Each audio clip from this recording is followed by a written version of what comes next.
Hindi ka ba napapagod na sugod ka ng sugod sa bahay? Abay, wala kang ibang ginawa kundi ang magalit sa akin. Hanggat hindi ka napapagod magsumbong sa asawa ko, hindi ako mapapagod na awayin ka. O, ano na namang sinumbong mo kay Noel, ha? Inano ka ba ng mga anak ko? Ay bakit hindi mo itanong doon sa bunso mo? Ang sabi ko sa kanya, maglinis siya ng bahay. Ay, ang sagot ba naman sa akin huwag na raw ako magpunta ron. Talaga ba? Ayan ba talaga sinabi ng anak ko? Tinanong ko siya. Ang sabi mo sa kanya, maglinis siya ng bahay namin, total, mukha naman sila mga katulong. Hindi ba? O ano sabi ng anak ko? Huwag ka nalang pumunta sa bahay kung pupunahin mo ang lahat. Kasi kalilinis lang naman niya. Yan ba ang ugali ng matinong matanda? Sasabihan mong mukhang katulong ang mga anak ko? Malinis ang bahay namin, mas malinis pa sa pagkatao mo. Isa sa mga mahirap na pakisamahan ay ang mga taong walang ibang ginawa kundi ang magsumbong. Yun ang ugali ni Iska. Kahit na walang katuturan naman ang sasabihin niya, isinusumbong niya pa rin sa anak niya. Dahil dito, nagiging sanhi siya ng awayan ng mag-asawa. Paano niya kakaharapin ang parusa na maipapataw sa mga taong gaya niya? May pagbabago pa ba o sadyang panghabang buhay na ang ganong kapangit na pag-uugali? Bakit naiinis ka na naman dyan, ma? Magkasalubong na naman yung kilay mo. Paano ba naman yung lola mo? Kung ano-ano na naman ang pinagsasabi sa papa mo. Naiinis na talaga ako sa matanda na yun. Bakit? Ano bang sabi niya? Di ba, nagpa-deliver tayo ng gasol? O ngayon, pinapasok ko dito sa loob tapos pinapakabit ko na lang din dun kay Totoy. Aba, itong magaling mong lola, nagsumbong ba naman sa papa mo na nagpapapasok ako ng kung sinong lalaki dito sa bahay? O ayun, tumawag sa akin. Galit na galit. Sino raw ba yun? Tapos puro babae pa naman daw ang mga anak namin. Sa inis ko, pinagmumura ko siya. Aba, kagigising ko lang Tapos yun ang bubungad sa akin. Parang pinagbibintangan pa ako ng lalaki. Buisit na yan. Hindi man lang ako tinanong kung sino yun. Alam naman niyang bumili ako ng gasol. Sinabi ko rin na si Totoy nga yung nagkabit. Sino ba namang hindi mabubuisit, hindi ba? Wala rin sa hulog yung lola mo. Basta may maisumbong lang kahit na walang kwenta. Nanghingi na naman kasi ng pera sa papa mo Natawa naman ako dun. Hayaan mo na, ma. Para namang hindi ka na nasanay dun kay lola. Ikaw lang nga nagbibigay ng stress dyan sa sarili mo. Gusto ko nga sanang hayaan na lang. Kasi wala din naman ako mapapala kung magpapaka-stress ako, di ba? Kaso sobra na. Kakausapin ko na lang si lola bukas. Ako na lang magsasabi sa kanya niyan. Nako, kahit nakausapin mo yung matanda na yan, hindi niya aaminin yung pagsusumbong niya na yan. Nagiging impacted talaga ako kapag siyang usapan. Kapag yan nakausap ko, yari talaga siya sa akin. Wala akong pakialam kahit na mas matanda siya. Hindi uubra sa akin yung ganyang pag-uugali niya. Papatulan ko talaga siya. Pinakalma na lang ni Ann ang kanyang ina. Madalas kasing nagagalit si Ivy pagkatapos niyang kausapin ang asawa. Nasa ibang bansa si Noel at magkaiba ang oras nila sa Pilipinas. Kaya bibihira silang magtagal na magkausap ng asawa. May 3 silang anak at si Ann ang pinakapanganay na 20 anyos na. Mabait naman si Ivy, sadyang hindi niya lang kasundo ang biyenan. Kapitbahay lang nila kaya tanaw lahat ng ginagawa nila. Minsan, kahit na walang kwentang bagay ay isinusumbong niya kay Noel, lalo na kapag nanghihingi siya ng pera. Meron pa nga isang beses, isinumbong ni Iska sa anak na madaling araw nang umuwi si Ann at hinahayaan lang ni Ivy ang anak na maglandi sa labas. Kaya galit na sumugod si Ivy sa bahay ng biyenan. Ano na naman yung sinusumbong mo sa asawa ko, ha? Ikaw matanda ka, ayusin mo yung pinaggagawa mo, ha? Aba, ay bakit sumusugod ka dito sa bahay ko? Paano namang hindi ako susugod? Ay nag-chat sa akin si Noel. Pinagsasabihan ako na pinababayaan ko ang mga anak ko? Anong pagpapabaya dyan? Nakikita mo na maayos sila. Totoo naman na madaling araw nang umuwi yung panganay nyo 20 anyos na ang anak ko. Graduate na yon ng college. Anong pakialam mo kung umuwi siya ng madaling araw, ha? Sa kasama na yung mga katrabaho niya na nagparty. O tingnan mo, hindi ba yan pagpapabaya sa anak? Hinahayaan ko kasi yung mga anak ko na mag-enjoy sa buhay nila. Palibasa, kapit na kapit ka sa pera ng asawa ko. Alam mo, alam ko naman kung anong habol mo sa anak mo. Pera lang naman, hindi ba? Nakikita ko yung mga chat mo sa kanya.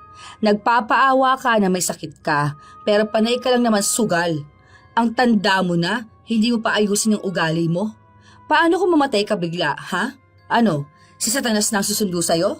Para diretso ka na sa impyerno? Banding kayo doon? Ang sama ng ugali mo. Kaya ayaw kita maging manugang eh. Kung hindi ka lang agad nabuntis ng anak ko, ay naku, ayoko naman talaga sa'yo. Parehas lang naman tayo ah. Ayoko rin sa'yo eh. Kasi ang sama na ugali mo. Akala mo yata, nakakalimutan ko ng mga kasamaan mo sa akin nung buntis ako. Hindi ka na magbabago. Ayusin mo naman yung pagsusumbong mo. Yung tama naman, hindi puro imbento. Wala kang utak. Nag-away silang dalawa. Pinigilan pa si Ivy ng kanyang hipag pero binaliwala niya ito. Kapag galit siya, kailangan niya yung mailabas. Dahil kapag naipon lang yun, baka mas lalong maging masamang tao ang tingin sa kanya ng pamilya ng asawa. Matapang siya. Dahil simula pa naman nung unang pagsasama nila ni Noel ay inaapi na siya ni Iska. Noon nga, gusto na magkasama sila sa iisang bahay pero sinabi ni Ivy na makikipaghiwalay siya sa asawa kapag pinagsama sila ng biyenan niya. Hindi niya kayang magtiis sa taong hindi maganda ang tingin sa kanya. Kaya tumira na lang si Iska sa kabilang bahay kasama ang anak niyang wala pang asawa. Isang araw, umuwi si Ann galing sa trabaho. Kita ko si Lola kanina. Kapag mga demonyo talaga makikita mo kung saan. Pag-alagala yan para maghasik ng kasamaan. Nakita niya rin ako, sumakay ako sa motor ni Kuya Chad. Ewan ko kung anong isusumbong nun kay Papa. Baka sabihin nun, may asawa na ako. Sobrang kakaiba pa naman yun. Desisyon niya yung palagi sa buhay Bukas natin malalaman yan kung anong sasabihin ng Papa mo. Aawayin ko talaga siya kapag may sinabi na naman siya kung ano-ano. Bakit ba ganun si Lola, Ma? Kasi nga, sa pera. Kahit naman hindi siya magsumbong ng kung ano-ano kay Papa, binibigyan naman siya ng pera, di ba? Oo, ganyan na talaga siya Kahit na bago pa lang kami mag-asawa ng Papa mo, hindi pa nag-a-abroad si Papa mo nun, naalala ko pa, yun yung pinakadahilan kaya naging bastos ako sa kanya. Bagong panganak ako nun, tapos napunta yung kapatid ko dito, aba. Ang sumbong niya sa Papa mo yung lalaki ko raw nagpunta sa bahay. Ay, galit na galit si Papa mo nun. Umuwi siya kahit nasa trabaho. Pagdating dito sa bahay, ang naabutan niya yung kapatid ko. Medyo bobo rin kasi yung Papa mo. Ang bilis maniwala doon sa nanay niyang sumbongera.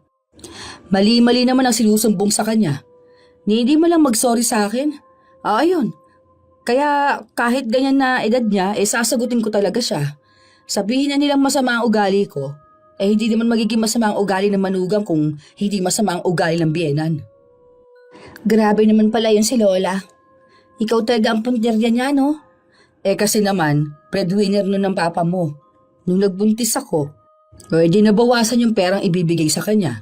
Kaya ganyan galit yan sa akin Panay ang sumbong sa Papa mo para lang hiwalayan ako. Kahit na ilang beses pang awayin ni Ivy ang kanyang biyenan, hindi pa rin ito tumitigil sa pagsusumbong ng kung ano-ano sa kanyang asawa. Hanggang sa hinayaan na lang niya ito. Iniisip niya na mapapagod din naman si Iska. Pero mali siya. Habang hinahayaan niya, lalo lang lumalala. May isang beses pang tinawagan siya ng asawa niya at sinabi sa kanya na nagsumbong daw ang nanay niya na laging nasa sugalan si Ivy. Alam mo, matanda ka na rin para magpapaniwala sa mga pinagsasabi ng nanay mo. Kahit na kanino mo itanong, hindi ako nagsusugal. Baka yung sinusumbong na sa'yo yung nakita niyang kausap ko nun si Jonah. Malamang nasa bingguhan yung tao pinuntahan ko, pero hindi naman ibig sabihin na nagsusugal ako. Kung sugarol ako, tingin mo ba makakaipon tayo? Niwala nga halos sa babawa sa pinadadala mo, hindi ba? Dahil yung gastos lang dito sa bahay ang kinukuha ko. Bayad sa bills, tapos pambili ng pagkain. Ikaw, Noel, gamitin mo naman din sana yung utak mo, ano? Hindi yung panay ka rin hinala at paniwala dyan sa nanay mong sumbongera. Naiinis na ako sa kanya, ha? Nagtalo na naman ang mag-asawa. Lagi namang ganon. Pinagsasabihan na lang din ng mga anak niya si Ivy na huwag nang magpapatol. Wala rin naman siyang mapapala kapag pinilit niyang laging makipagtalo. Pero sadyang hindi matahimik si Ivy. Sumugod na naman siya sa bahay ng biyenan. O, di ba? Ito na naman tayo. Hindi ka naman nagsasawa magsumbong ng kung ano-ano sa asawa ko. Ay dahil nga naaawa ako sa anak ko.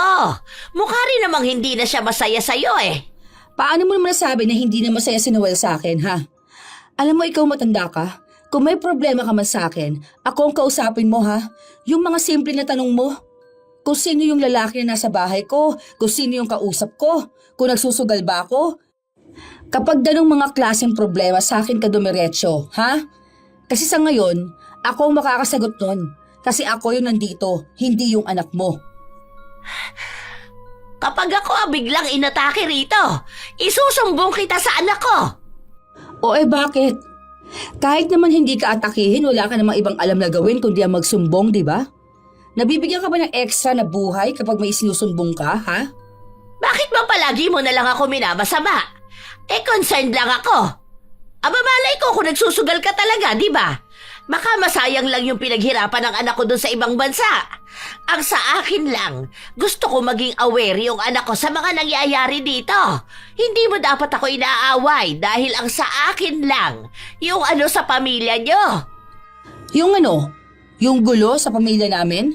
Bakit ka ba galit lagi? Sino ba namang hindi magagalit? Ha? Kung sana ako na lang muna yung kausapin nyo, di ba? Hindi ko sinasayang ang pera ng anak ninyo, ha? May ipon kami para pagtapos ng kontrata niya, pwede na siya umuwi, tapos hindi na siya bumalik ng UK. Para dito na lang kami, sama-sama. Hindi ko winamaldas ang pera niya. Tsaka may trabaho yung panganay ko. Nagbibigay ng pera sa akin, kaya huwag kang papansin dyan. Basta yung mga nakikita ko lang naman ang sinasabi ko. Yung mga nakikita mo nga, pero mali-mali ka naman ang kwento. Makita mo lang na may parcel sa bahay, sasabihin mo panay na kami order sa Shopee. Isang parcel? Yung sumbong mo sandamukal? Ano pa naman yun, di ba? Sa'yo nga ang nakikita ko eh. Walang masama sa ginagawa ko. Kung hindi yun totoo, huwag kang magagalit. Kung ganyan ka kagalit, baka nga totoo. Kasi hindi ka naman magiging defensive, di ba? Alam mo, ang tanda mo na wala ka pa ring utak. Bastos ka talaga! Bastos ka rin naman, ah. Huwag mong asahan na gagalangin kita. Matuto ka magbago para maayos tayo. Ikaw ang magbago! Ikaw, malapit ka na nga mamatay, hindi ka pa nagpapakabait. Gusto mo yata maalala ng mga tao yung kasamaan mo lang eh. Grabing ugali yan. Aayawan ng mga tao. Sunod-sunod ang naging sagutan nilang dalawa dahil wala sa kanila ang nais na magpaawat. Hindi rin naman magpapatalo si Ivy. Ayaw niyang pagbigyan ang biyenan. Habang si Iska naman, gusto niya siya ang mananalo dahil siya nga ang mas matanda. Ilang araw na hindi ulit nagkikibuan ang dalawa. Hanggang sa isang araw, walang pasok si Ann. Kausap niya noon ang papa niya at nung pinatay na ang tawag, sinabi niya sa ina kung ano ang naging usapan nila. Sinugod daw sa ospital si Lola. Sobrang sama daw kasi ng loob sa'yo. Sa akin lang sinabi ni Papa kasi baka mag-away na naman daw kayo. Aawayin mo na naman daw siya. Para namang lumalabas niya na ako may kasalanan. Yun nga raw ang sumbong ni Lola. Sinugod mo raw siya, inaway mo, pinagmumura mo, tapos lahat na lang daw ng masasakit na salita pinagsasabi mo na sa kanya. Kaya ayun, sobrang sama nga raw ng loob, isinugod sa ospital. Nanghihingi nga ng pera kay Papa nagpapaawa. Diba, andyan naman si Lola, hindi naman siya na ospital. Nakita ko pa nga siyang tumaya ng weteng. Ay nako, para namang hindi mo alam kung anong ugali ng lola mo. Nagsumbong na inaway ko. Tama naman siyang inaway ko siya. Dahil panay siya sumbong sa papa mo. Pero yung minura ko siya, aba, baka mahimatay siya kapag nabigyan ko siya ng malutong na mura. Kinausap ko nga yun si Lola. Kasi pinahiya niya ako nun eh. Sabi ko wag naman ganun. Nakita niya kasi ako kasama ko yung apo ni Manong Boy. Di ba nga kaedaran ko yun, kababata? Ayun, kumustahan kami kasi kahit nasa iisang bayan kami, hindi naman kami nagkakasalubong. Ang sabi ba naman sa akin ni Lola, wag kong sayangin ang buhay ko sa lalaki na yun. Sabi ko, hindi ko naman kako-boyfriend yun. Hindi ba pwede makipag-usap sa lalaki? Lagi na lang ba may mali siya? Tapos, sinumbong niya ako kay Papa. Nakikipaglandian daw ako dun sa tindahan. Tapos ang kalandian ko pa daw, adik. Pinagalitan ako ni Papa. Sabi niya baka walang patunguhan ang buhay ko. Oh, hindi mo ata yan sinabi sa akin ah. Paano ko nga po sasabihin? Galit na galit ka nung nakaraan. Sinugod mo pa nun si Lola, di ba? Kapag nagsabi ako, dagdag pa yun sa pag-aawayan ninyo. Kapal na mukha nun para magsabi ng ganun. Kakaiba, ma. Matanda kasi siya kaya nakakatakot sagutin eh. Parang asama ako naman kapag yung lola ko sinagot ko. Kapag ganyan, sabihin mo sa akin. Wala akong pakialam kahit na mag-away pa kaming dalawa. Si Papa ang kausapin mo, ma. Hindi yung wala siyang ibang ginawa kundi ang maniwala sa mama niya. Wala naman sanang masama kung yung isinusumbong sa kanya totoo.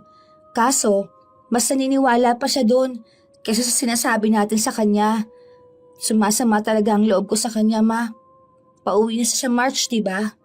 Hindi ako excited. Feeling ko mas malala pa yan si Lola kapag nandito si Papa. Malala talaga. Sahod na naman palad yan sa paghingi ng pera. Magsusumbong siyang aping-api siya. Yung Papa mo naman utu-uto. Malamang awang-awa sa nanay niya. Tanga-tanga eh. Tayo ang pamilya. Tapos tayo yung ginaganito niya. Nako, siya. Aalis muna ako. Mag-grocery pa ako eh. Dito ka lang pa sa bahay? Dito lang ako. Matutulog ako, ma. Akala ni Ivy magiging normal lang ang araw na yon.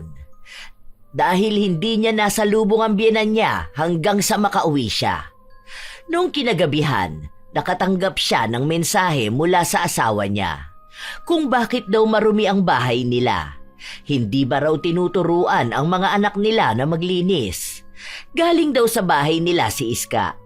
Nakita na napakakalat ng bahay nila. Nagiging bastos na nga rin daw ang mga anak nila dahil baka naririnig na ganun lang sagot-sagutin ni Ivy ang kanyang biyenan. Hindi na naman pinalampas ni Ivy ang mga yon, kaya sinugod na naman niya ang biyenan. Hindi ka ba napapagod na sugod ka ng sugod sa bahay? Abay, wala kang ibang ginawa kundi ang magalit sa akin. Hanggat hindi ka napapagod magsumbong sa asawa ko, hindi ako mapapagod na awayin ka. Oh, ano na namang sinumbong mo kay Noel, ha? Inano ka ba ng mga anak ko? Ay bakit hindi mo itanong doon sa bunso mo? Ang sabi ko sa kanya, maglinis siya ng bahay. Ang sagot ba naman sa akin eh, wag na raw ako magpunta ron. Talaga ba? Ayan ba talaga sinabi ng anak ko? Tinanong ko siya. Ang sabi mo sa kanya, maglinis siya ng bahay namin, total mukha naman sila mga katulong. Di ba? O ano sabi ng anak ko? Huwag ka nalang pumunta sa bahay kung pupunahin mo lahat. Kasi kalilinis lang naman niya eh. Yan ba ang ugali ng matinong matanda? Sasabihan mo mukhang katulong mga anak ko? Malinis ang bahay namin. Mas malinis pa sa pagkatao mo. Kita mo na? Sa'yo talaga nagmana ang mga anak mo. Ay, oo. Proud ako na sa akin sila magmamana. Kasi hindi sila nagpapaapi. Hindi uso yung parang sa mga telenovela na pinapanood mo. Ano, papayag akong aapihin ang biyenan kung walang kwenta? Ganon din mga anak ko. Hindi papaapi sa lola nilang toxic. Hindi ako toxic! Ikaw ang toxic! Ay, nahiya naman sa'yo, no? Demonyita ka! Ikaw ang reyna namin. Mas mataas sa level ka ng demonyita. Alam mo, yung mga ganyang klase ng tao, yan yung mapupunta sa dagat ng apoy. Aba, okay lang. Magsiswimming na lang ako sa dagat ng apoy. Tapos, ikaw andoon, nakakandong kay Lucifer. Ang bastos talaga ng bibig mo! Ikaw naman mabaho ang bibig mo. Nabulok na yan siguro. Panay ka kasi sumbong no? Totoo lang naman ang mga isinusumbong ko Ikaw lang ang panay daldal. Walang totoo sa mga sumbong mo. Lagi na lang may dagdag. Sige, uunahan na lang siguro kita na magsumbong sa asawa ko, no? Oo, sige. Sasabihin ko na lang pala sa kanya na kaya ka nang hihingi ng pera sa kanya. Kasi yung apo mo na adik, andyan sa poder mo. Hoy!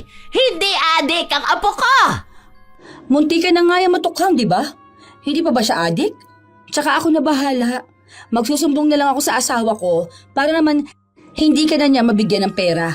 Sige, gusto pala ng pasamaan ng ugali, ha? Game na game ako dyan. Walang iyakan to, ha? Walang pikunan. Sinimulan na rin ni Ivy ang sinabi niya. Nagsumbong siya sa asawa niya na kaya nang hihingi ng pera ang nanay nito ay dahil may binubuhay siyang adik sa bahay nila. Dahil doon, nabawasan ang pera na pinapadala ni Noel sa ina.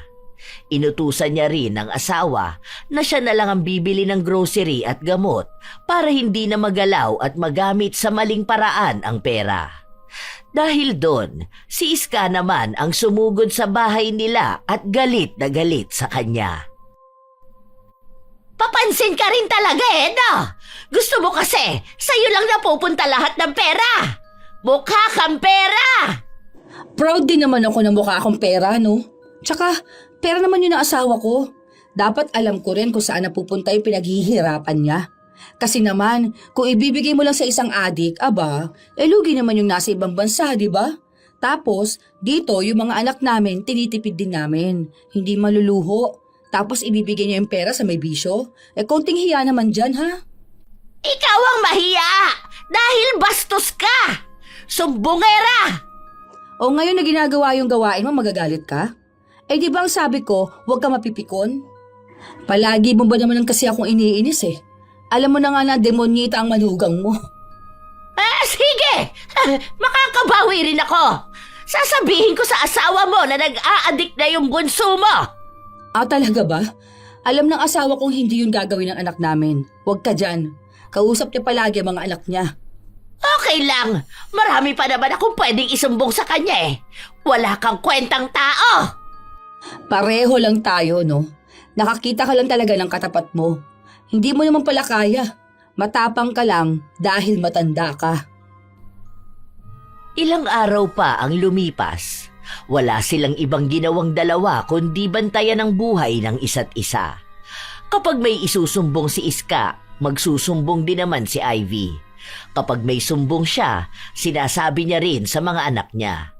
Para rin sila ay sasang-ayon sa ina. Para mas sila ang paniwalaan ng kanilang ama. Dahil doon, laging nagtatalo sina Ivy at Iska. Parehas sila ng ugali, kaya walang nananalo sa kanila. Tumigil lang si Iska noong nasa ospital sila. Natapilo kasi siya noong bababa siya ng bahay nila, pero iba ang nakarating kay Noel. Alam mo na ba yung sinabi niya kay Papa? Hindi pa. Hindi pa ako kinakausap ng Papa mo eh. Nagsumbong siya na kaya siya napilayan dahil tinulak mo. Nagtatanong sa akin si Papa kung nasaan ako, kung nakita ko raw ba. Sabi ko hindi ka naman lumabas ng bahay kasi nagpalinis tayo ng kuko dito. Tsaka hindi naman kahapon natapilok si Lola, kanina lang. Hindi naman malala, pero ang sumbong ni Lola, baka hindi na raw siya makalakad. Grabe naman. Nagpapaawa na naman siya. Sa bagay, kwento niya yan eh. Kawawa talaga siya dyan. Nag-chat nga ako kay Tupe eh. Nagtatanong ako kung kumusta na si Lola. Okay naman daw. Natapilok daw talaga, pero nakakalakad na raw. Umuwi na nga ata siya ngayon. Andyan na. Pero ang kwento niya kay Papa, baka raw 1 week sila doon. Nag-send ako ng screenshot kay Papa ng usapan namin ni Tupe. Kaya pala last na message niya sa akin kung may cash pa ako rito. Hindi pa siya nag-seen. Akala ko kung anong sasabihin niya eh. Baka bibigyan niya ng pera yung sinungaling niyang nanay. Grabe naman talaga pala si Lola, no? Talagang yung mga sumbong niya may paninira ng ibang tao. Tapos, puro lang kasinungalingan. Bakit kaya hindi pa rin siya nagbabago? Mahihirapan talaga magbago yung mga tao na ganun. Para kasing feeling nila, yun na lang din ang makakapitan nila. May naniniwala kasi sa kanila eh. Kaya akala nila habang buhay nilang magagawa yon. Ang mali kasi dyan, yung papa mo. Kahit na ilang beses na siyang niloko ng mama niya, o ayun, nagpapauto pa rin siya. Okay lang sa kanyang siraan ang pamilya niya. May isa pa pala akong kinaiinisan. Kasi nung nakaraan, nalaman kong sinusumbong ni Lola kay Tita Mariel itong si Bunso. Nakita niya raw na naninigarilyo. Tapos wala ka nun dito. Nagpunta si Tito Vince, pinagalitan si Bunso. Bakit daw nagbibisyo na ganon? Na bata pa. Sabi ko hindi yun totoo. Bawal nga sa usok si Bunso tapos maninigarilyo pa siya. Hindi lang pala kay Papa nagsusumbong ng mali si Lola Pati pala sa iba natin mga kamag-anak. Kaya pala ganon mag-chat sa akin si Mikay. Naiinis sa akin. May sinumbong pala si Lola sa kanya. Tungkol doon sa ex niya na nilalandi ko raw. Nakasabay ko lang naman yan sa jeep. Ni hindi ko nga nakausap. Grabe na talaga ugali ng matanda na yun Lahat na lang ng klase ng paninira ginagawa na niya. Salip na gagalangin siya ng mga apo niya. Wala. Ganyan ang ginagawa niya Kaya si Uneng, gets ko na galit kay Lola. Isumbong ba naman na bakla daw siya? Ayun, binugbog ng tatay niya si Uneng. Yun pala, nakita lang siya ni Lola na kasama yung tropa niya na nagbabasketball. Sinumbong na agad na nakikipagharutan daw siya. Kaya hindi ako magtataka kung darating ang araw na wala na talagang gagalang sa kanya. Yan din ang sabi ni Auntie Badet. Kasi nagsumbong niya noon kay Papa mo na itong araw si Auntie Badet, inimbitahan siya sa binyagan. Tapos ginawa lang daw siyang tagahugas ng pinggan. Kinawawa daw siya dun Itong Papa mo nagalit na agad. Inaway si Auntie Badet. Ang paliwanag sa akin, hindi naman daw kinawawa yan doon. Ni hindi nga raw tumatayo sa kinaupuan niya. Ang gusto pa nga, mag-serve ng pagkain sa kanya. Kaya yung mga apo niya ang inuutusan. Ang malala pa, nagbalot pa ng pagkain kahit hindi pa nakakain yung iba. Ang nangyari ayun, naubusan ng pagkain yung ibang mga bisita na parating pa lang. Alam mo ma, dapat makahanap yan si Lola ng katapat niya Yun bang kada magsusumbong siya ng mali, may parusa na mangyayari sa kanya? Ay, ewan ko ba. Sana nga maparusahan na siya Para naman magbago siya kahit na papano. Pero hindi ko sigurado kung magbabago pa ba yan. Ilang araw pa ulit ang lumipas, panay pa rin ang sumbong ni Iska ng kung ano-ano. Minsan pa, nagugulat na lang si Ivy dahil hindi niya alam kung paano nakaimbento ng ganong sumbong ang biyenan.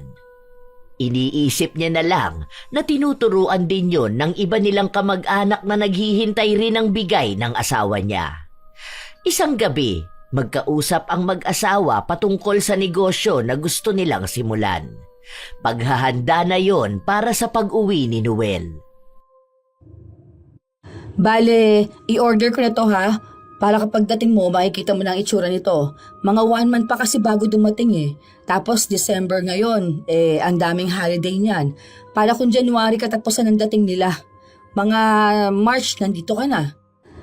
Pwede na natin ito set up. Oo nga pala, hindi na kami maghahanda ng Pasko Sa bagong taon na lang, si Ann kasi sasagada raw sila ng mga kaibigan niya magpapasko. Itong dalawa, sa bahay sa Pangasinan magpupunta. Ako lang may iwan dito sa bahay para magbigay doon sa mga inaanak mo. Bale ipapaabot ko na lang yung mga angpaw kay mama mo? Sige, ibibigay ko talaga to Bahala ka kung hindi niya maibibigay sa mga inaanak mo. Kahit na nag-aalangan si Ivy, ginawa niya pa rin ang sinabi ng kanyang asawa. Uuwi na lang din siya ng Pangasinan para makasama ang mga magulang niya. Ayaw niya rin namang si Iska ang kasama nila sa Pasko. Dahil sa halip na maging masaya siya, baka masira lang ang araw niya. Baka hindi nila patawarin ang araw ng Pasko ay magtalo pa silang dalawa. Ay, sandali. Kukuhanan ko ng video. Ipapadala ko kay Noel na inabot ko talaga sa'yo itong mga ibibigay niya sa inaanak niya. May mga pangalan naman na yan Kilala niyo naman yan. Kasi mga apo niyo lang din naman yan. Yung iba, papadalhan na lang sa GCash. Bakit kailangan mo pang videohan? Para namang itatakas ko tong pera na ito. Wala akong tiwala sa'yo. Kung wala ka naman palang tiwala sa akin, bakit hindi ikaw ang maghawak nito? Uuwi nga ako ng Pangasinan, di ba? Ikaw nga raw ang magbibigay niyan, sabi ni Noel. Kumuha lang ako ng video dahil baka isumbong mo sa asawa ko na wala akong binigay sa'yo. Ipapasa ko to sa kanya. O ayan, tig 500 laman yan ha. Ayan, nakita dito sa video. Kapag yan nabawasan o kaya walang nakarating sa mga inaanak niya, ikaw na may kasalanan yan. Nasaan yung pera ko? Anong pera mo? Yung sinabi ni Noel na pamasko ko. Hindi pa ba yan? Di ba nagbigay na ako ng nakaraan na 3K? Ha? 3K lang? O anong bang gusto mo? Ang laki na ng 3K no? Puro ka dyan reklamo. Ano? Yung anak mo andoon sa malayo ngayong Pasko? Ganun mo lang hahayaan yon? Alam na ba ng tatay niya yon? Baka naman umuwi yun ng buntis. Wala ka nang pakialam doon, okay? Kung anong gustong gawin ng anak ko, matanda na siya. Sarili mong asikasuhin mo. Magbabagong taon na. Magbago ka naman na. Hindi yung ganyan pa rin kagaspang niyang pag-uugali mo. Taon-taon nagbabago at nadadagdagan yung edad mo. Pero ikaw, pasama pa rin ang pasama ang ugali. Umalis sina Ivy kasama ang dalawa niyang anak. Nung Pasko mismo, gabi, tumawag sa kanya ang asawa niya at nagtatanong kung bakit hindi niya ibinigay ang pamasko sa mga inaanak niya. Ibinigay ko na yung kay mama. May video ako rito oh. Ayan na nga ba sinasabi ko eh. Ayaw mo kasi maniwala sa akin na hindi niya yun bibibigay. Nagsumbong din daw si Iska na sinagot-sagot daw at nilait siya ni Ivy. Palamunin lang daw siya at walang ibang ginawa kundi ang umasa sa bigay ni Noel. Binawi niya rin daw yung 3,000 na pamasko ni Noel. Sinabi raw sa kanya na wag na siyang magpasko dahil masama naman daw ang ugali niya. Umiiyak daw si Iska habang nagsusumbong siya. Wala na raw siyang balak magsabi dahil baka awayin na naman siya ni Ivy at sabihan na naman siyang sumbongera. Nag-away na naman ang mag-asawa. Paskong Pasko, silang dalawa ang nagtatalo.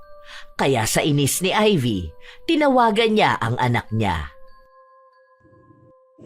Mahina signal dito ma, bakit? Nakita mo yung chat ko? Naiinis ako sa lola mo. Yung pera na para sa mga inaanak ng papa mo, hindi niya ibinigay. Sinabi niya ba naman na hindi ko ibinigay sa kanya? Tapos inaway ko raw siya. Kinuha ko pa raw yung pera na bigay ng papa mo. Eh kung hindi ba naman? Ay, buwiset.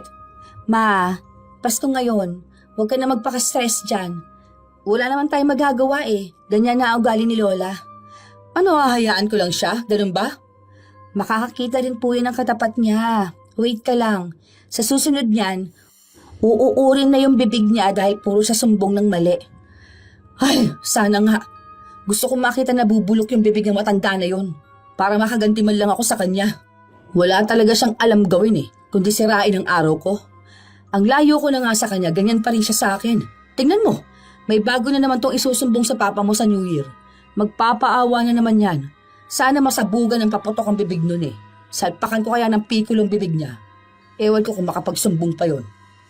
Sige na ma. Hinga talaga signal dito eh. Kita na lang tayo sa 29. Uuwi na rin naman kami niyan. Dito ka na bumaba na lola mo ah. Tapos sabay-sabay na tayo umuwi. Sige na, enjoy ka dyan. Ingat ka palagi. Katulad nga ng inaasahan ni Ivy, nung sumapit na ang bagong taon, may narinig na naman siyang sumbong mula kay Iska. Hindi raw siya binati ng mga apo niya. Ayaw rin daw siyang kausapin ni Ivy.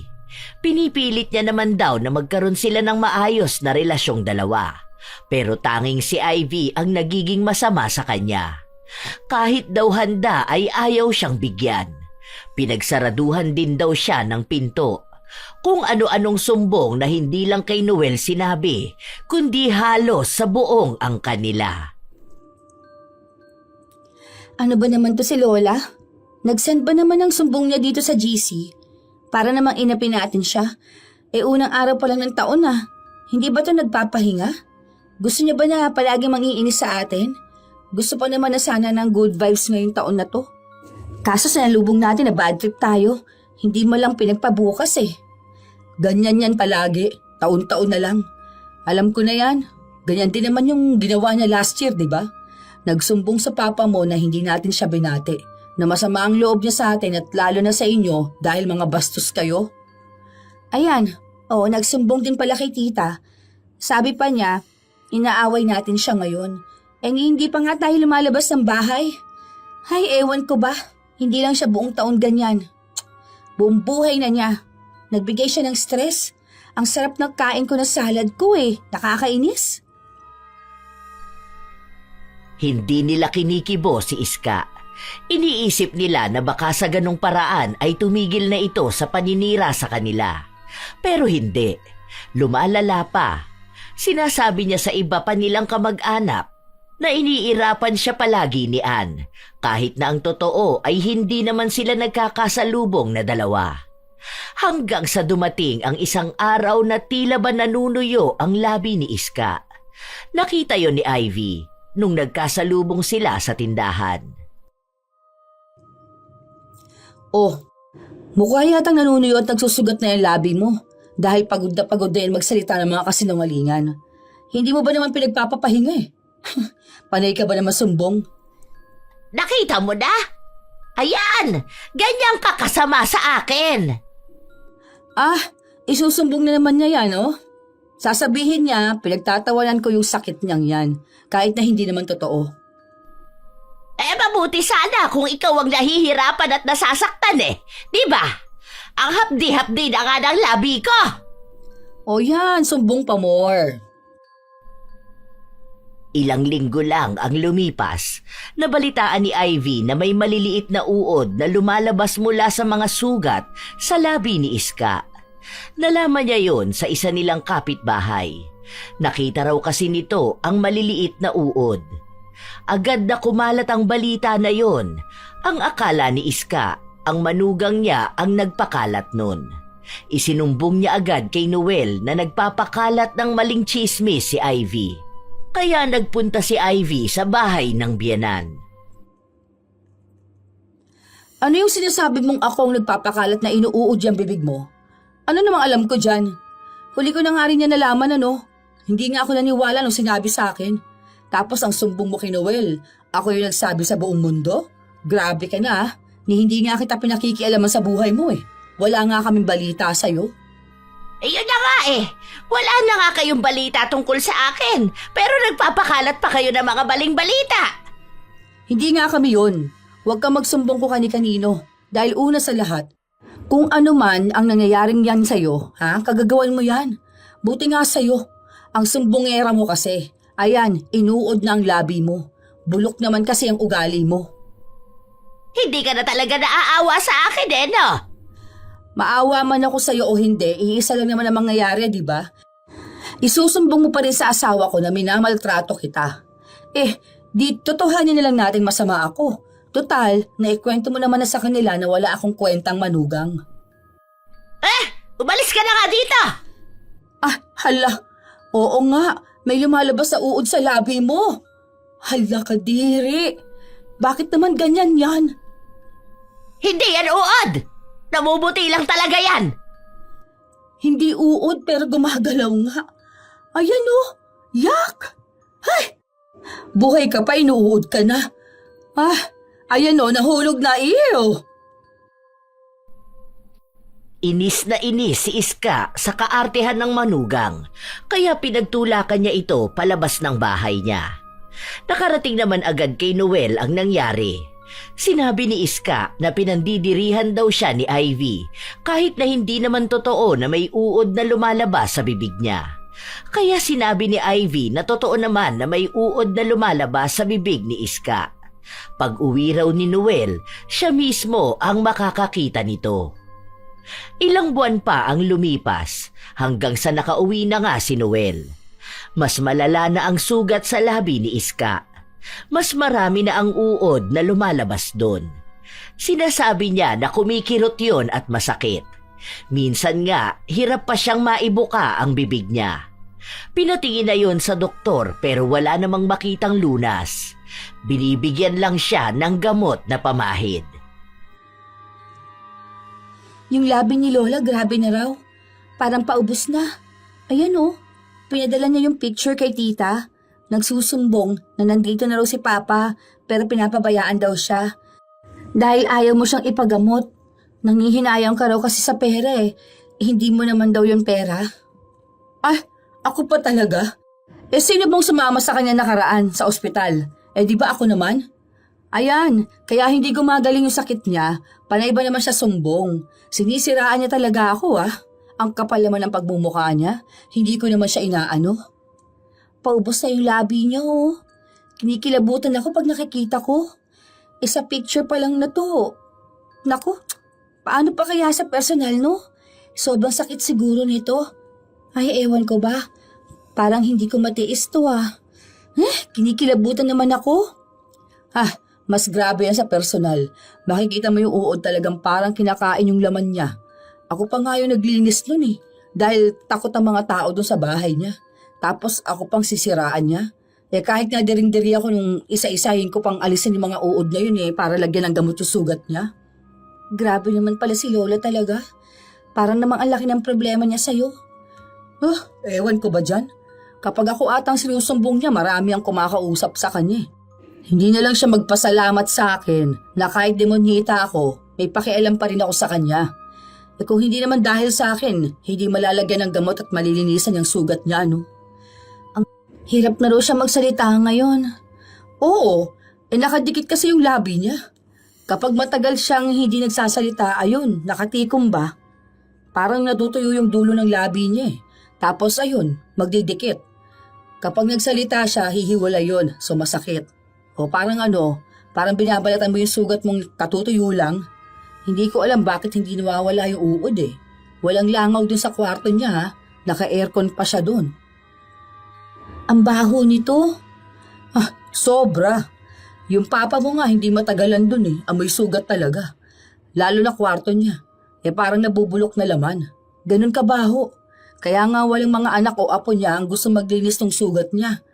Hindi niya naman kaya, nahihirapan daw siya. O ako lang talaga gumawa nun para sa kanya. Tapos sinisiraan at sinusumbong ka pa rin Ayaw na sanang tulungan ni Ivy ang biyenan. Pero kahit na masama ang ugali niya, hindi niya pa rin ito matiis. Siya ang naglilinis ng sugat at naglalagay ng gamot. Kinakamay niya talaga yun. Parang ang nasanay na siya sa amoy ni Iska. Pati na rin sa mga maliliit na uod na nahahawakan niya. Huwag ka kasi munang hihiga. Alam mo naman nakakalagay lang ng gamot, diba? Di wala din yan. Baka matapon lang yan. Paano daw ba gagaling kasi ang sugat nyo? Inaantok na nga ako! Mamaya ka na nga matulog. Inaantok na nga ako Ayaw mo ba akong patulugin? Hindi ko sinabing ayaw kitang patulugin Ilang minuto lang naman tuyo na yung gamot Gusto mo gumaling pero pabebe ka dyan. Hindi ka naman bata. Kung sana ikaw ang inaantok. Inaantok din ako, huwag ka magulo dyan Inaasikaso lang kita. Nakakaya naman kasi sa'yo, di ba? Walang gusto mag-alaga sa'yo. Ang sama ba naman kasi na ugali mo Kahit ikaw, masama ang ugali. Okay lang. Kaya nga ako manugang mo para may katapat ka naman. Kawawa naman kasi kapag mabait, tapos ikaw ang biyenan. Magiging sumpa ka sa buhay niya. At least, ako na ang sumpa sa buhay mo. Masamang ugali, laban sa masamang ugali. Kahit na tinulungan na ni Ivy ang kanyang biyenan, nakapagsumbong pa ito kay Noel. Sinabi ni Iska na pinagsasalitaan daw siya ng masama ni Ivy. Sa mensahe lang naman niya ito pinadala.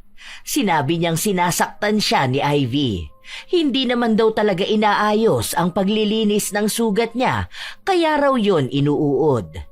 Kaya kinausap ni Noel ang asawa at sinabi yun. Ang tanda mo na, naniniwala ka pa rin sa mama mo? Matagal na tayo mag-asawa. Baka gusto mong doon ka na lang tumira sa kanya. Sige, iwan mo na kami dito ng mga anak mo. Siya naman ang lagi mo pinaniniwalaan, di ba? Para namang hindi mo kilala. Masakit talaga ako magsalita. Ganito talaga ang boses ko. Kapag may gusto akong sabihin, talagang sinasabi ko. Alam mo yan. Kaya kahit nabiyanan ko yon, aba, kung may hindi naman siya magandang ginawa sa akin, sasabihin ko talaga. Sige, ganun pala tingin niya sa akin Minamasama niya yung pagtulong ko sa kanya. Okay, Sige, hindi ko nalilinisan yung sugat niya. Bahala na siya sa buhay niya. Maghanap kayo ng mag-aalaga sa kanya. Tutal ayaw niya sa akin. Mas lalo namang ayoko sa kanya. Kahit na kailan, hindi ko lalapitan yung matanda na yun. Andito ka naman eh. Makikita mo naman na lahat. Kung tanga ka pa rin at naniniwala sa sinasabi ng mama mo, edi sige. Siya na lang ang kampihan mo. Naging matigas si Ivy. Hindi niya talaga tinulungan ng kanyang biyenan. Dahil tutulong siya o hindi ay may nasasabi ito sa kanya. Para makita rin ng mga tao sa paligid niya kung anong klaseng tao si Iska. Na hindi dahil matanda siya, dapat lahat ng sinasabi niya ay totoo na. Kumuha na lang sila ng mag-aalaga kay Iska. Pero lahat yon ay hindi nagtatagal. Yung iba tinatanggal dahil sa sumbong ni Iska. Yung iba naman kusang umaalis. Halos 10 tao na ang nakuha nila, walang tumatagal. Hanggang sa hindi na talaga sila makakita ng tao na mag-aalaga kay Iska. Sinusubukan nila sa mga kamag-anak nila, pero ganun pa rin. Ano? Nakita mo na kung ano ugali ng mama mo? Hindi tatagalan ng kahit na sino kamag-anak nyo, no? Mabait na yun si Arlene kaso tinanggal at pinaalis mo dahil sa sumbong ng mama mo na hindi inaayos yung pag-aalaga sa kanya. Alam mo, kung kakampihan mo lagi ang mama mo sa mga kasinungalingan niyang ganyan, lalo lang niyang lalala. Parang may sapak na yan sa utak eh. Inaalagaan na, tinutulungan na, magsusumbong pa ng mali. Aba, deserve niya talagang uurin ang bibig. May nangyayari na nga na masama sa kanya. Hindi pa rin siya nagbabago. Grabe naman pag-uugali yan. Nananawa na rin maging si Noel. Hindi na niya alam kung paano pa niya tutulungan ang ina. Ang dami kasing sinusumbong nito sa kanya, kung ano-anong bagay na lang, kahit na hindi naman totoo. Minsan pa nga, sinumbong niya si Ivy na may masamang sinasabi sa kanya, samantalang nakita ni Noel ang asawa na hindi lumalabas ng kwarto. Maghapon lang tulog. Dahil doon, mas nalinawan si Noel na hindi nga dapat lahat ng sinasabi ng nanay niya ay paniniwalaan niya. Humingi siya ng tawad sa kanyang asawa. Okay na yon. Basta hayaan mo na muna ang mama mo. Saka mo na tulungan kapag na-realize niya ang mali niya. Yun kung marirealize nga niya ha. Alam mo naman yun, pero bahala na siya sa buhay niya. Siguro gagaling lang yun kapag nagbago na siya ng ugali. Pero mukhang hindi na siya gagaling eh. Kasi hindi na siya magbabago. Ilang araw na ang lumilipas, wala pa ring ibang ginagawa si Ivy sa kanyang biyenan. Hindi niya ito kinikibo. Kahit minsan, siya ang kinakausap ng mga kamag-anak nila. Alam kasi na siya lang ang kayang makaharap sa ugali ni Iska. Pero ayaw niya dahil kapag natapos na raw niyang alagaan, sisiraan lang din naman daw siya. Alam niya na magsusumbong na naman si Iska sa ang kanyang kinakawawa siya. Pero isang araw, si Iska na mismo ang nagpadala ng mensahe sa kanya. Oh, himala. Si Lola mo ba talaga nag-chat nito sa akin? Bakit ma? Ano bang sabi niya? Nak, punta ka naman sa bahay. Tulungan mo ko. Parang sa tagal namin magkakilala, hindi naman siya nag-chat sa akin ng ganito Hindi nga ako tinatawag na anak. Demonyitang tawag niya sa akin. Nako, may kailangan yan sa'yo ma. Para namang hindi niyo alam na walang naglilinis ng sugat niya. Ikaw lang daw kaya magtiyaga sa kanya. Teka, magre-reply ako rito. Bakit mo ko kailangan? Di ba sabi mo ayaw mo na akong makita? Ayan, pwede na yan. Baka naman hawak ng apo niya ang cellphone niya, tapos gumagawa na lang sila ng paraan para makausap ka. Kahit na ang totoo, ayaw ko talaga makita ni Lola. Alam mo, naaawa ako sa Lola mo. Kaso deserve niya yon, di ba? Nakakainis kasi panay siya sumbong. Tapos ang malala pa, mali-mali naman ang sumbong niya. Ayan na, may reply na siya. Ang bilis Tulungan mo naman ako anak. Hindi ko na maibuka ang bibig ko kasi walang naglilinis ng sugat ko. Sige na, maawa ka na. Totoo kaya to? Puntahan ko kaya, no? Ikaw ang bahala, ma. Pwede naman wag eh. Hindi yung ikaw ang takbuhan niya kapag wala na siyang choice. Total, inaaway ka naman niya palagi. Ituring mo na lang din siyang kaaway mo, di ba? Puntahan ko na lang. Kawawa naman eh. Baka magbago na to. Kapag hindi pa rin talaga, hindi na ako tutulong sa kanya kahit na anong mangyari. Huli na to. Alam mo naman ako, kahit na masama ang ugali ko maawain naman ako lalo sa matanda. Sana nga magbago na yan si Lola. Kasi alam ko mahirap magbago mga ganyan tao eh. Laging iisipin nilang sila ang tama at bilang sila ang matanda. Obligasyon mo na sila. Dami pa namang entitled na matatanda. Kahit na sinabi na ng mga anak ni Ivy na pabayaan na lang ang lola nila, nagpunta pa rin ito para maglinis ng sugat ni Iska. Kahit naman sabihin nila na silang dalawa ang madalas na magkalaban, hindi naman bato ang puso niya para iiwas ang sarili na tumulong. Pagkarating niya sa bahay ni Iska, naawa siya rito. Mas lumala ang sakit ng matanda. Mas malalaking uod na ang lumalabas. Sobrang baho na ng katawan, maging ang loob ng kwarto. Tila ba hindi kayang tagalan ni Numan kahit na may takip pa ang kanilang ilong. Kaya naman pala walang nagtatagal sa'yo dito. Nakakadiri naman na yung labi mo, kaloka ka. Hindi na nga nalinisan eh. Sandali, paliliguan na lang muna kita bago ko linisan yung sugat mo. Kahit paglilinis sa'yo, wala nang gumagawa oh. Sobrang baho mo talaga. Yung arenola mo hindi pa natapon. Ilang buwan na ba itong nakaimbak dito? Matagal na tiniis ni Ivy ang pag-aasikaso sa kanyang biyenan. Nilinisan niya pati ang buong kwarto nito. Binuksan ang bintana para sumingaw naman ang kwarto. Wala naman silang kapitbahay sa likod kaya walang magrereklamo kung may maaamoy na mabaho. O yan, try mo ibukang bibig mo. Ano, masakit? Ganyan talaga yan, dahan-dahanin mo lang. Ayan! Oo, wag mo na lang muna ipagdikit. Huwag ka muna madaldal para hindi yan magdikit. Ayos na yan. O, alis na ako ha. May gagawin pa ako sa bahay eh. O, nakikita mo naman na akong nag-aalaga sa'yo. Aba, baka naman magsumbong ka pa sa asawa ko, mahiya ka naman ma. Hindi pa nakakauwi si Ivy, nagsumbong na agad ang biyenan niya kay Noel. Nalaman na lang yon ni Ivy noong bumungad sa kanya ang salita ng asawa. Hindi naman ito galit sa kanya. Hindi sila nag-aaway. Pero sinabi ni Noel na nagsumbong sa kanya ang ina na sinigaw-sigawan daw siya ni Ivy. Sumama ang loob niya dahil ang dami nga raw sinusumbat sa kanya ni Ivy. Yang nanay mo walang pinagbago ano? Anong sinigawan ko raw siya? Ano bang gusto niya sa boses ko? Yung mainhin na manugang? O kinausap ko lang siya anong isinumbat? Kung yan lang naman pala maririnig ko pagkatapos kong magtiis na wag masuka habang pinaliliguan siya at malinisan ang kwarto niya, hindi nila sana ako tumulong. Buisit siyang matanda na yan ah. Teka, hindi ko yan pala alampasin. Gusto niya pala ng gulo ah. Sige, ngayon kami mag-aaway dalawa. Pinigilan ni Noel ang asawa pero hindi nagpatinag si Ivy. Galit na siya.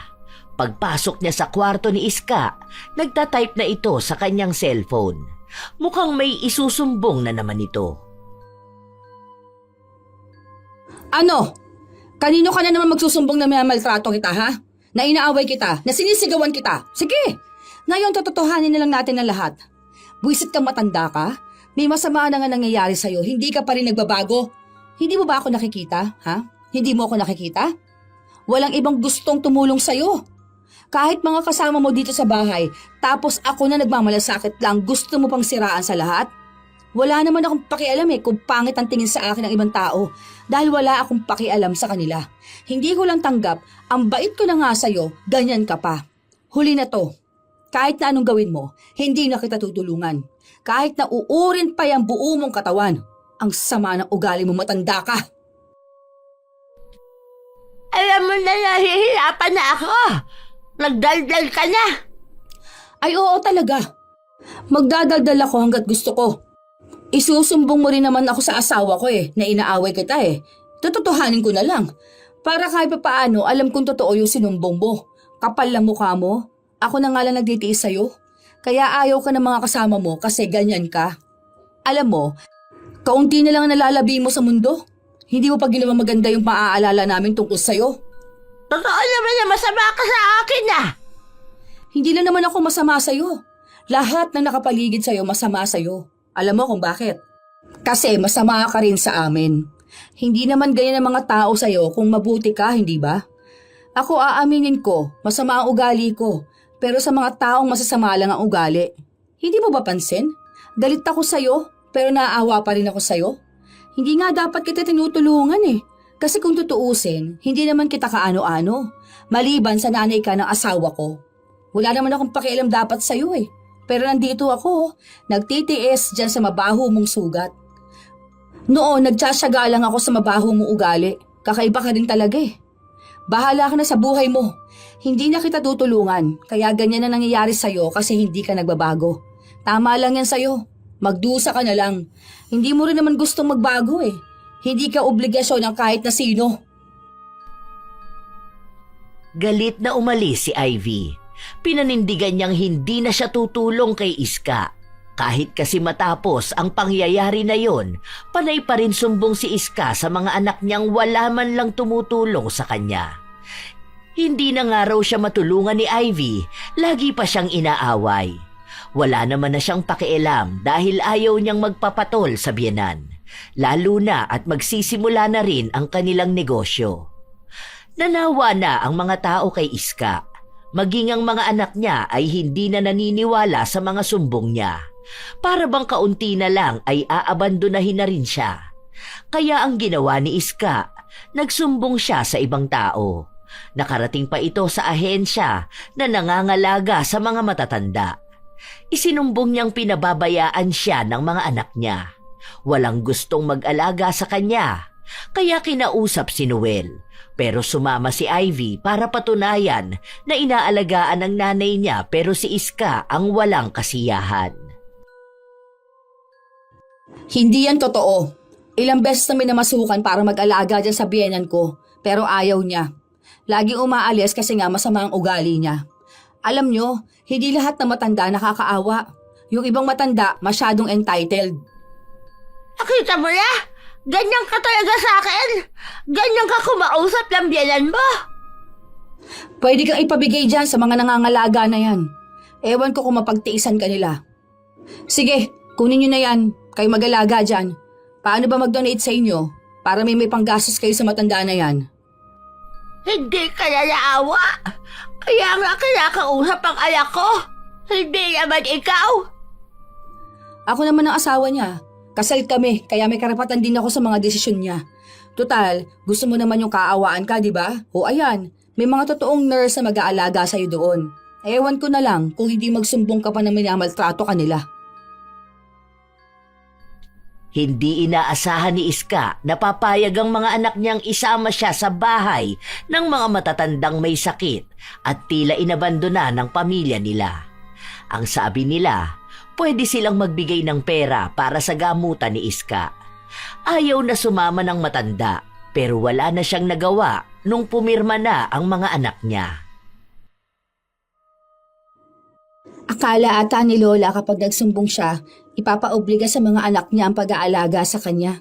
Nabigla ata siyang ipinaubaya siya doon. Naglabas pa ng malaking pera para sa kanya at personal nurse niya. Ganyan yung lola mo. Tingnan mo, bukas niyan may isusumbong na naman yan sa papa mo tungkol na naman doon. Lagi na lang siyang nagpapaawa. Hindi na siya magbago. Nakakainis na siya. Buong angkan na ata natin makakarinig ng mga reklamo niya sa buhay. Isumbong na lang niya ako sa kahit na sino. Basta alam kong tama naman ang ginawa ko. Tsaka mga anak na rin naman niya ang nagdesisyon kung hindi naman ganun ang ugali niya, siguro may nagmamahal pa sa kanya. Paano? Kahit na anong alaga at malasakit mo sa kanya, sisiraan ka pa rin. Isusumbong yung mali kahit na hindi naman yun ang nangyari.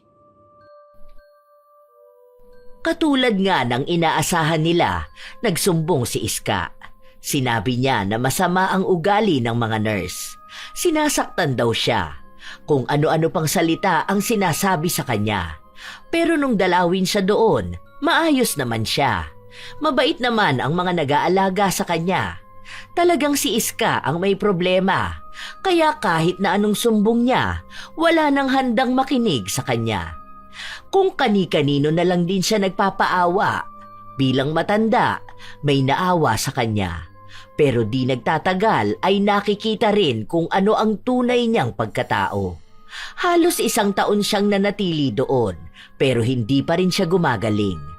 Hanggang sa isang araw, nakatanggap na lang ng mensahe si Ivy. May chat sa akin ng lola mo. Tingnan mo, ang haba. Hindi ko pa binabasa eh. Wala akong panahon dito. Baka kunwari niya lang to. O kaya baka aawayan na naman ako o susumbatan. Kapag siya may chat, hindi ko na talaga binubuksan. Basahin mo na, ma. Baka naman humihingi na yan ng tawad sa'yo. May chat din siya sa akin eh. Ngayon lang, pero maiksi lang. Oh, sorry daw sa mga nagawa niya sa akin at sa pamilya natin. Kung lagi raw ako ang sinusumbong niya kay Papa, hindi pa ako nag-reply. Ay, pati pala kay tita oh. Nag-chat si tita. Nagsabi may chat daw sa kanya si Lola. Nagsasorry din daw. Sus! Paawa na naman siya. Bahala siya. Hindi ko to babasahin. Alam ko na yan. Sorry now, tapos masama ugali later. Baka naman nanawa na rin siya dun. Manawa talaga siya. Sana nga makakuha siya ng magandang asal dun, no? Alam ko yung iba dun, mababait talaga.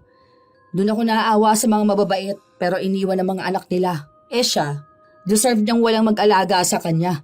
Malas siya, hindi martir na kuha niyang manugang. Basahin mo na, ma. Ay, hindi. Puro lang naman to kasi sinungalingan eh. O ayan, kita ko nagsasorry siya sa akin. Hayaan mo na. Ilang araw na panay chat sa kanya si Iska pero hindi niya binabasa.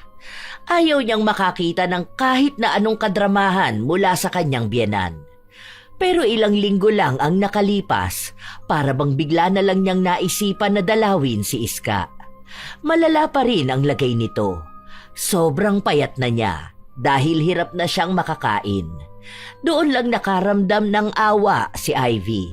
Pero ayaw niyang magpatalo sa awa, lalo na kung hindi naman din nagbabago ang biyenan niya. Hindi ka nagbabasa ng chat. Di ko binabasa, ang dami, nahihilo ko. Magsusorry na lang ako sa personal. Hindi kasi ako masyadong makapagsalita. Sorry, tapos ano? Uulit na naman? Bait-baitan ka dito para kunin ka? Totoo na to. Kasi yung ibang matatanda dito nakausap ko. Tapos, grabe, pinagdaanan nila. Nakita ko na swerte pa rin pala ako. Buti naman alam mong swerte ka pa sa mga anak mo. Kasi kung ganyan ba naman talaga ang ugali mo walang magkakagusto na tagalan ka, no? Yun na nga ang dahilan. Kaya humihingi ako ng tawad. Hindi sa iya ko na kayo. Pasensya na. Lalo ka na. Ikaw yung mortal kong kaaway. Oo, sumabay sa kamalditahan mo. Kaya nga humihingi na ako ng tawad. Mali na ako sa pagiging sumbongera ako. Hindi naman ako magpapaalis dito. Okay na ako rito. Gusto ko lang humingi ng tawad sa inyo. Kasi tama ka nga. Kaunti na lang ang oras ko sa mundo. Bakit puro galit pa ang maiiwan ko? Hindi ko alam kung totoo yan sinasabi mo, ha? Pero bigyan mo muna kami ng oras para makapag-isip. Hindi naman pwedeng isang sorry mo lang magpapatawad na kami. May mga sugat kang nagawa sa amin simula pa nung una. Lalo na sa pamilya ko na lagi mo sinisiraan. Lagi mo sinusumbong mga kilos namin na may dagdag na kasinungalingan. Kaya nga inyo ako humihingi ng tawad. Hindi ko alam kung kailan ako magpapatawad. Ilang araw pa ang lumipas, napansin nila na walang nirereklamo si Iska. Hindi na siya nagsusumbong. Sa halip, Nagkukwento na lang siya ng kung ano-anong nangyayari sa lugar kung nasaan siya. Sinabi niya rin na mukhang tanggap na niyang hindi nagagaling ang labi niya. Hindi raw nawawala yung mga uod, tapos mas lalo lang din lumalala ang mga sugat niya.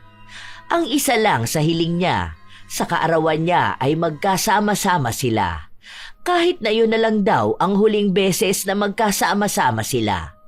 Si Ivy naman, binabantayan niya lang ang pag-uugali ng kanyang biyenan. Hindi niya kasi alam kung nagsasabi ba ito ng totoo o peke lang ang pagbabago niya ng ugali. Pero pansin niyang totoo nga na natauhan na ito. Ma, paano yan? Sa birthday ni Lola, dito siya? Oo, yun na yung napag-usapan namin ng papa mo sa mga tita mo. Yun ang wish niya eh. Ma, tingin mo ba nagbago na talaga si Lola? Hindi na kasi siya nagsusumbong kung kani-kanino, hindi tulad noon. Siguro. Ewan ko, hindi ko rin alam. Napatawad mo na ba siya? Inuunti-unti ko, pero siguro napatawad ko na siya. Minsan na lang ako naiinis sa kanya kapag naalala ko lang yung ginawa niya. Pero wala na akong galit. Alam mo, na may ginawa ako, Ma. Huwag mong sasabihin kahit na kanino, ha? Oh, anong klase ba yung ginawa mo? Hindi naman siguro yan masama, ano? Masama siya. Kasi Ma, ano kasi to, ako yung dahilan kaya nagkaganon si Lola. Ha? Anong nagkaganon? Yung ugali niya? Hindi. Yung sa labi niya, pinabarang ko kasi siya eh. Ano ka ba namang bata ka? Anong pinaggagawa mo? Hoy, sino nagturo sa'yo na lumapit ka sa mambabarang ha? Alam mo bang masama yan? Paano kung ikaw ang balikan yan? Paano kung makarma ka niyan? Yun na nga. Alam ko naman na masama yung pinaggawa ko kay Lola. Kasi naman Ma, naiinis ako sa kanya eh. Kung ano-ano na lang pinagsusumbong niya kay Papa kahit na hindi naman totoo. Inis na inis kasi ako sa ugali niya. Kaya ayun, nung nakakilala ako ng mambabarang, pinabarang ko na siya. Matagal ko naman pinag-isipan eh. Kaso ganun talaga ang ugali niya. Naawa naman ako sa kanya noon. Pero kasi hindi naman siya magbabago ng ganyan kung hindi dahil nagkasakit siya, di ba? Anong gagawin dyan? Ano, gagaling pa daw ba lola mo? Tinanong ko na yung kakilala ko. Pwede pa rin naman daw. Siya na lang magtatanggal ng barang kay Lola. Kaya nga, papupuntahin ko siya dito sa birthday ni Lola. Baka kasi magtaka ka na may ibang bisita. Huwag mo na lang sasabihin sa kanila ha. Secret na lang natin tong dalawa. Naku namang bata ka. Huwag mo nang uulitin yan ha. Kahit na kanino, huwag mo yung gagawin. Masama yan. Opo Ma, sorry na. Hindi ko lang talaga napigilan ang sarili ko eh. Naiinis naman kasi talaga ako. Kahit na. Kung naiinis ka sa isang tao, awayin mo. Pero wag naman yung lalapit ka sa mambabarang. Mabuti na lang walang masamang naging balik sa'yo. Puro ka talaga kalokohang bata ka. Ang sabi naman kasi sa akin, wala naman daw yun magiging balik. Anong walang maging balik? Lagi may balik yon kapag ganyan ang gumagamit na itim na kapangyarihan. Huwag mo na yan gagawin ha. Baka sa susunod na gawin mo yan sa ibang tao, ikaw ang mapahamak. Buti hindi naisipan ng lola mo na magpa-albularyo. Kung sakali niyan, damay ka sa babalikan ng barang. Promise talaga, hindi ko na uulitin Ma. Basta wag mo ako isusumbong ha. Aayusin ko naman tong ginawa ko eh. Nakukonsensya na rin kasi ako. Bumabait na si Lola kahit na papaano. Nilihim ng mag-ina ang lahat. Noong sumapit na ang karawan ni Iska, magkakasama silang pamilya. Masaya ang matanda dahil kahit na paano, walang nag-aaway. Masaya lang ang lahat. Puro tawanan at kwentuhan. Nagkabati na rin silang dalawa ni Ivy. Ilang linggo lang ang lumipas, nalaman nilang nawala na yung mga uod na lumalabas sa sugat ni Iska. Gumagaling na rin daw ang sugat nito. Napatunayan ni Ivy na totoo nga na natanggal na ang barang nung binisita niya ang biyenan. Wow, ayos ang labi mo Ma. Kapag magaling na yan, ano na naman kayang mga lalabas dyan ha? Baka maging sumbongera ka ulit. Alam mo, magkapareho lang pala tayo ng ugali. Nakakainis pala makakilala ng kaugali mo, ano? Oh, hindi naman ako sumbongera, ma. Hindi ka pa nagiging sumbongera. Ay, wag naman sana.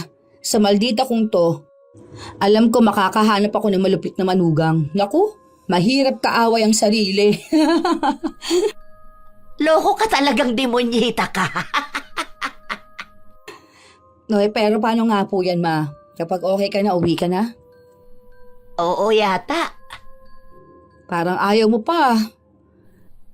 Ang dami ko na kasing kaibigan dito. Ay, nagkaroon ka rin ng kaibigan? Parang bago yan sa pandinig ko lahat kasi nakakaaway mo. Kahit nga doon sa atin Ang tanda ko wala kang kaibigan kahit isa. Lagi ka nga raw kasi nagsusumbong. Hindi Nagbago na nga ako, diba? Ano naman ang isusumbong ko sa ginagawa nila rito? Pare-pareho lang naman kami ng ginagawa. Huwag ka masyado magbago, ma. Kinukuha agad ni Lord ang mababait.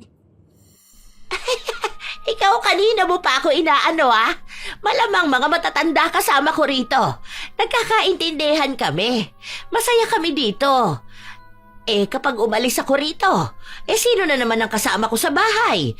Nasa kwarto lang ako niyan mag-isa. Mamimiss mo nga mga kamarites mo dito, ano? O ano sabi ba ng anak mo? Si Noel, wala naman siyang sinasabi sa akin Hindi ko pa sila nakakausap. Pero sabi naman sa akin, kahit na gumaling ako, pwede pa rin naman daw ako dito. Kung sakali, sasabihin ko na lang sa mga anak ko. Ayoko rin naman maging pabigat sa kanila sa bahay Dito na lang ako. May mga nakakasama pa akong kasing edad ko. Minsan nga mas matanda pa sa akin. Para paalala na hindi ako ang pinakamatanda sa bahay. Pero pwede ka pa naman namin makasama, no? Ngayon gusto mo na ako makasama, Miss na miss mo na siguro kung makaaway palagi. Sinabi mo pa, ma. Hindi ako sanay na wala akong sinusugod. Nakakapanibago. Parang nga minsan gusto kitang awayin. Sige, sa susunod kapag bored na ako rito, aawayin kita para susugurin mo ko. Tapos nun, iinom tayo ng tsaa. Tsa talaga?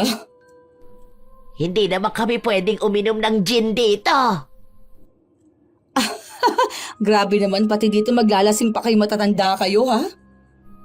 Hoy, tatanda ka rin ano? Malalaman mo rin bakit mas masaya kasama ang mga kaedaran mo. Pare-pareho kayo ng kwento ng buhay. Ay, so yung mga makakasama at makakausap kong matatanda, meron ding demonyita na biyenan? Oo, tapos ikukwento nyo rin ng mga demonyita nyong manugang. Nagtawanan silang dalawa. Magaan ang lahat hanggang sa dumating na ang araw na gumaling na talaga si Iska. Hindi na nagsusugat ang labi niya, pero hindi na siya umalis kung nasaan siya. Kaya ang ginagawa na lang ng mga anak niya, nagbabayad na lang sila sa mga nag-aalaga sa kanilang ina. Mas masaya raw si Iska doon, kaya hindi na lang nila guguluhin. Minsan dinadalaw nila, minsan naman kapag may okasyon ay pinapapunta nila sa bahay nila. Ganon sila hanggang sa ngayon. Buhay pa rin si Iska, malakas pa rin siya. Hindi na siya katulad doon na walang ibang ginawa kundi ang magsumbong. Ang madalas na lang na kinukwento niya ay ang nangyayari buong araw. Kung ano ang aktibidad na ginawa nila at kung sino ang mga bago niyang naging kaibigan. Sadyang may mga tao na mahilig magsumbong. Para bang hindi rin nila kayang mabuhay nang walang sinisiraan na ibang tao. Sa bawat kilos ng iba, lagi silang may napapansing mali at agad itong ikinukwento sa kung sino mang handang makinig. Sa ganitong paraan, pakiramdam nila ay mas mataas sila, mas tama at mas may kontrol sa sitwasyon. Ngunit sa likod ng pagiging sumbongera, kadalasan ay may insekuridad at takot na hindi napapansin. Sa halip na ayusin ang sariling pagkukulang, mas pinipili nilang ilihis ang pansin sa pagkakamali ng iba. Bilang isang biyenan, mas masakit ang epekto nito dahil nasisira ang tiwala at kapayapaan sa loob ng pamilya. Unti-unting nabubuo ang pader sa pagitan ng manugang at biyenan, hindi dahil sa malaking kasalanan, kundi dahil sa paulit-ulit na paninira at pakikialam. Hindi lahat ng sinasabi ay dapat na patulan, katulad ng hindi lahat ng sumbong ay dapat na paniwalaan. Bilang biyenan na sumbongera, paalala na ang inyong papel sa pamilya ay hindi magsimula ng gulo, kundi maging tagapangalaga ng kapayapaan sa pamilya. Tandaan na ang taong abala sa pagsira ng iba ay siya ring sumisira sa sariling lugar sa pamilya. Ang kapayapaan ay pinipili at nagsisimula ito sa pagpigil sa dila na magsumbong ng mga bagay na hindi naman dapat. Kayo ba mga apo, nakaranas na rin ba kayong isumbong sa mga bagay na hindi naman totoo? O mga sumbong na may dagdag at bawas? Ano sa tingin nyo? Tama lang din bang naparusahan ng ganon si Iska? At kung kayo rin ay may opinyon at kwento, maaari nyo yang ibahagi sa amin. Naway may magandang aral kayong natutunan. Ito ang inyong Lola Telang at maraming salamat sa lagi ninyong pakikinig mga apo.